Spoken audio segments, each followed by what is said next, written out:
Bonjour, bienvenue dans cette nouvelle vidéo. Donc aujourd'hui, on va voir un blocage important qui sabote littéralement votre activité.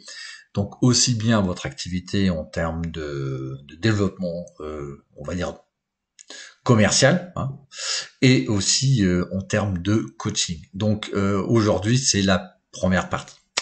Alors, j'ai mis étude de cas parce que c'est une étude de cas intéressante issue d'un entretien individuel stratégique où j'avais une personne qui avait un mal de chien à développer son activité de coaching scolaire. Donc, c'est une personne qui est enseignante, qui souhaite à terme quitter l'éducation nationale. Donc, je lui ai quand même conseillé de faire ça pas à pas, hein, de ne pas quitter l'éducation nationale et puis se lancer dans le coaching, mais lancer son activité à côté. Donc évidemment, l'inconfort, c'est d'avoir un surcroît de travail, bien entendu. Hein, donc c'est pas forcément agréable, mais il vaut mieux cet inconfort d'avoir beaucoup de travail que l'inconfort d'avoir pas de clients et de stresser parce qu'au final, vous n'avez pas de revenus ou en tout cas, vous voyez votre activité ne pas se développer. Voilà. Donc, comment ça se passe? C'est ce que l'on va voir dans cette nouvelle vidéo. Mais avant, hein, vous êtes habitués. Vous avez la formation gratuite, hein, comment développer justement son activité de coaching scolaire, même si vous avez peu ou pas d'expérience dans le domaine. Donc, marketing ou coaching scolaire, ça veut dire que vous n'avez pas ou peu accompagné de jeunes. J'en dis pas plus et on va voir justement quel est là-dessus dans cette étude de cas, quel était le blocage principal de cette personne qu'on va appeler Valérie. Donc je change le nom involontairement pour que ça reste anonyme. Donc quel était ce blocage qui sabotait absolument son activité, et le pire c'est qu'elle n'en avait même pas conscience. Allez, c'est parti, on y va. Donc c'est pas le vrai nom, hein, j'ai changé comme je vous l'ai dit pour garder l'anonymat. Donc Valérie, enseignante, donc à temps plein, et qui souhaitait donc se reconvertir. Donc elle avait donc sa formation de coaching et ses prestations c'est 50 € de l'heure. Voilà, c'est ce qu'elle déclarait auprès des parents. Et entre son activité d'enseignante, donc elle avait réussi à avoir, me semble-t-il, 80% de son temps, donc avoir un 80% du temps pour avoir 20% de temps pour développer son activité de coaching. Et elle dépensait énormément d'énergie entre voir les parents, se faire connaître, faire son administratif. Bon, elle était en auto-entreprise, il n'y a pas beaucoup d'administratif à faire, mais bon, quand même, il faut faire les comptes. Donc, elle souhaitait donc quitter l'éducation nationale à terme pour vivre à 100% de son métier de coach scolaire. Et quand on a fait le petit calcul avec elle, on s'est rendu compte que pour avoir son salaire d'enseignant retrouvé à peu près, donc elle devait avoir 36 000 € de chiffre d'affaires en auto-entreprise. 36 000 € de chiffre d'affaires, c'est le seuil où vous ne payez pas de TVA. Vous payez qu'à peu près 24-25% d'impôts et de charges sociales. Donc ça vous fait grosso modo, voilà, un bon alors net d'impôts, donc 2300 € net d'impôts, mais ça correspond à un salaire de 2800 €. Donc c'était vraiment son objectif, et elle avait calculé que grosso modo il lui fallait 15 nouveaux jeunes clients par mois, tout en sachant que les jeunes sont disponibles le soir, le mercredi, le week-end. Donc ces coachings, elle faisait principalement le soir, le mercredi ou le week-end. Donc finalement, c'était un petit peu compliqué. Et en la questionnant, elle s'était rendue compte que son modèle économique de 50 € de l'heure était non viable. Bon, si vous écoutez mes vidéos et vous me suivez un petit peu, vous savez que je prône évidemment le paiement au programme, idéalement à 1000 €. Mais en tout cas, par rapport aux objectifs de Valérie de devenir indépendante, de se reconvertir en coach scolaire, bah, malheureusement, son modèle économique était non viable, même s'il a été à 100% dans le coaching scolaire, elle s'est apercevée que bon, elle se cramait complètement, elle avait plus de vie de famille, et donc c'était pas non plus son souhait. Et donc, la solution que je lui ai proposée, c'est de faire une offre à 1000 euros l'accompagnement. Alors évidemment, hein, comme vous le savez, il ne s'agit pas de décréter du jour au lendemain, voilà, je fais une offre à 1000 euros, mais simplement avoir l'offre qui donne des résultats parce que les parents achètent un résultat, notamment lorsqu'ils ils entendent beaucoup de matraquage de communication sur le soutien scolaire. C'est de bonne guerre, donc ils sont le cadre de référence des parents, c'est les résultats, augmentation des notes. Donc la solution pour Valérie dans son projet de reconversion et de modèle économique, c'était de faire une offre à 1000 euros l'accompagnement, ce qui lui permettait simplement d'avoir 3 nouveaux jeunes par mois. Donc on passe de 15 à 3, donc c'est énorme, vous voyez. Donc là, donc ça lui fait grosso modo 6 jeunes à suivre par semaine en comptant les clients qu'elle pouvait avoir. Et qu'est-ce qu'elle m'a pas sorti là? Elle me dit, 1000 euros l'accompagnement, c'est impossible. Voilà, donc elle me dit, mais non, c'est pas possible. Et ce qui était très curieux, c'est que malgré les témoignages, les interviews que je lui ai montrées, que vous pouvez voir, eh bien, elle compait, elle disait, non, mais c'est pas possible, je n'y crois pas. Alors je lui ai dit, mais tu penses que là, on a plus d'une dizaine de témoignages, tu crois que c'est des fakes? Non, non, non, c'est des vrais, mais je n'y crois pas quand même. Voilà. Et donc, alors c'est marrant de voir, si vous voulez, quelqu'un qui est en face d'une réalité différente de ce qu'elle croit, d'accord, et qu'elle n'y croit pas quand même en disant non, non, non, mais elle sait pas l'expliquer. Hein. Alors qu'est-ce qui se passe quand c'est ça? C'est ce qu'on appelle la dissonance cognitive. C'est-à-dire que Valérie a été victime d'une dissonance cognitive qui a été découverte. Hein, le premier à en parler ou à avoir découvert, c'est Léon Festinger en 1957. Hein. La dissonance cognitive, hein, c'est lorsque vous avez une contradiction entre la pensée, votre schéma de pensée, donc les croyances que vous pouvez avoir, et la réalité, et c'était exactement ce qu'avait Valérie. Donc elle était victime, enfin pas victime, mais je l'avais mis, elle constatait il y avait une dissonance cognitive. Sauf que le problème de Valérie, et donc le blocage de Valérie, c'est pas qu'elle y croit ou qu'elle y croit pas, mais que finalement elle se, comment dirais-je, elle persiste dans sa croyance. Alors on me dit, mais c'est quoi un blocage? Un blocage, c'est lorsque votre croyance ne correspond pas à une réalité et vous limite et vous bloque. C'est-à-dire que la croyance de Valérie, très solidifiée, c'est on ne peut pas, on facture à l'heure 50 euros de l'heure, et même si la réalité démontre le contraire, eh bien sa croyance, elle persiste dans sa croyance.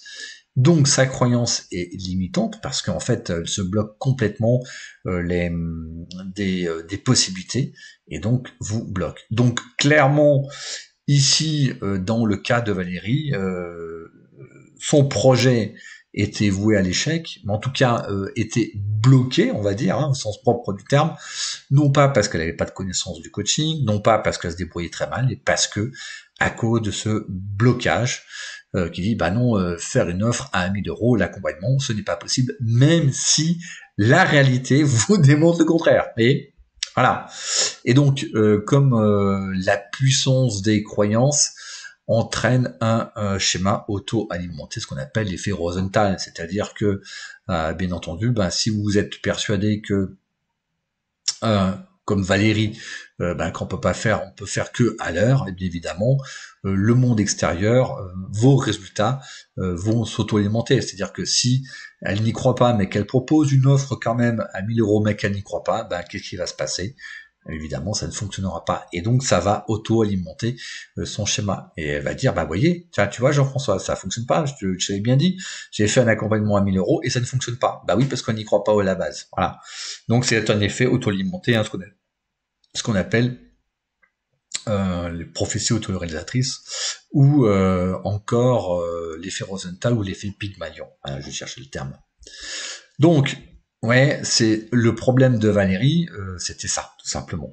Et donc, elle tournait autour sur des problèmes de marketing. Après, elle me dit, mais je ne sais pas me vendre, il me faut plus de clients. En fait, Valérie pensait que la solution, c'était d'avoir plus de clients. Mais avoir plus de clients, imaginons qu'elle avait plus de clients, 15 jeunes par mois, bah finalement, elle pouvait pas vivre de son activité parce que elle s'épuisait, et puis c'était pas du tout ce qu'elle souhaitait, hein, de travailler le soir, le week-end et le mercredi. Elle s'épuisait complètement, voyez. Donc finalement, le problème de Valérie, c'était son blocage, à savoir, bah non, on ne peut pas facturer au-delà de 50 euros de l'heure. Alors vous me direz, ok, mais on fait comment? Comment, alors vous n'êtes pas Valérie, bien entendu, mais comment fait-on lorsqu'on a des blocages? Moi, j'ai des blocages, hein, bien entendu, j'en ai plein, mais comment fait-on? C'est relativement simple. Comment se libérer de ces blocages? D'abord, il faut savoir que quand vous avez des blocages, c'est normal. Il faut surtout pas culpabiliser. L'erreur, c'est de culpabiliser. Ah, mais j'ai des blocages, c'est pour ça que j'y arrive pas, etc., etc. On s'en veut, et finalement, c'est une forme de maltraitance vis-à-vis de soi-même, ce qui est un petit peu dommage.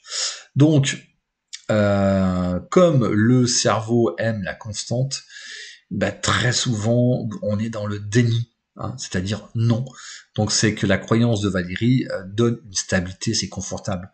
Donc, quand Valérie, le cerveau de Valérie dit non, c'est pas vrai, enfin, je tiens à ma croyance, simplement, c'est un système de défense qui nous permet justement, ou qui permet au cerveau de rester dans une certaine constance confortable, hein. Sachez que le cerveau cherche toujours cette constance. Et bien entendu, bah, comme la croyance reste la même, que le cerveau cherche par tous les moyens à conserver cette croyance pour une certaine stabilité, bon, c'est normal, hein. Bien entendu, les mêmes actions produisent les mêmes effets. Et donc, c'est la raison pour laquelle le changement peut être long, hein, c'est ce qu'on appelle notamment avec les prophéties autoréalisatrices, donc c'est l'effet Rosenthal. Donc ça, c'est la première chose. Donc, ayez conscience que le cerveau aime la constance. La deuxième chose, c'est conscientiser. Soyez honnête avec vous-même. Oui, j'ai un blocage, des croyances limitantes.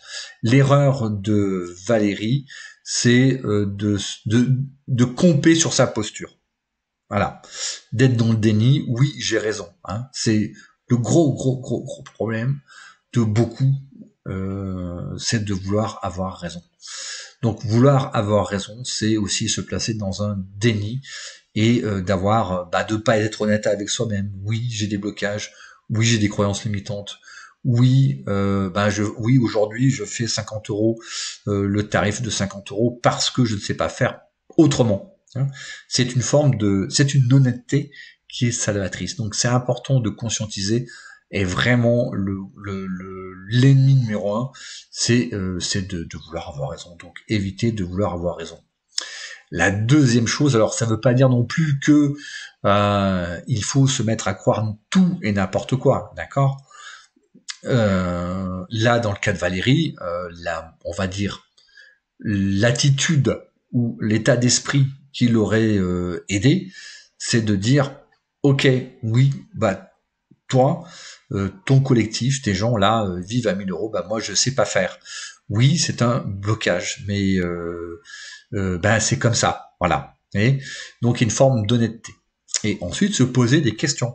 Donc ne pas chercher, se poser des questions, c'est pas chercher à remettre en cause sa croyance, mais c'est de faire croire, mais comment il fait en fait, comment font ces personnes là qui témoignent, comment font-elles pour proposer des accompagnements à plus de 1000 euros, enfin à 1000 euros, voire même plus. Ouais. Donc c'est comment fais-tu? Pourquoi vendre à 1000 euros est-ce possible? Comment tu fais? Quels sont les ressorts? Et est-ce qu'il y a derrière le truc? Enfin, quels sont les trucs qui sont à 1000 euros?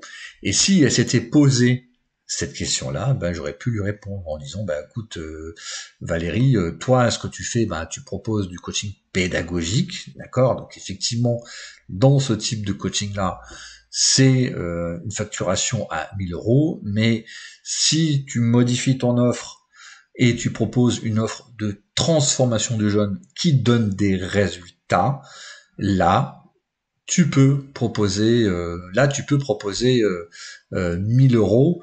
Les parents achètent. Et pourquoi les parents achètent? Parce que ils dépensent énormément d'argent en soutien scolaire. Dans une vidéo, je vous avais dit qu'en moyenne, ils dépensaient entre 3000 et 4000 euros par an et par matière dans les sociétés de soutien scolaire.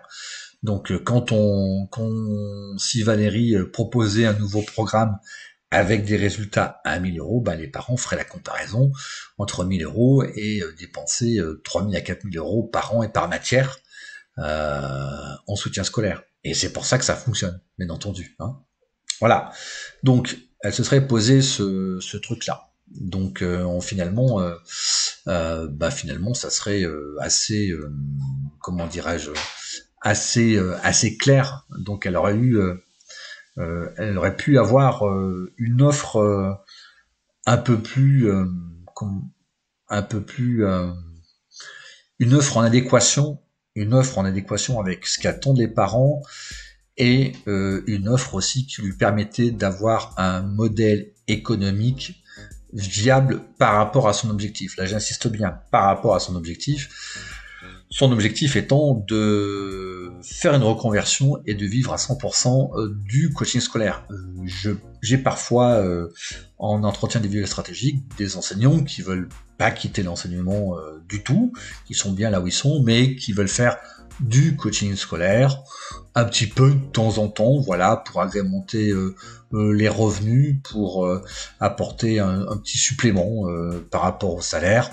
Et donc là, pourquoi pas faire du coaching payé à l'heure. Ouais, bon voilà, on faire peut-être 2 ou 3 clients par mois, ça ramène à peu près, ça fait 3 heures par semaine en plus, ça fait 150 euros, ça fait 450 euros en plus en auto-entreprise, ça peut être pas mal, et même peut-être en CESU+, aussi, ce qui évite de payer des charges, complètement des charges, donc c'est quasiment du net, 450 euros.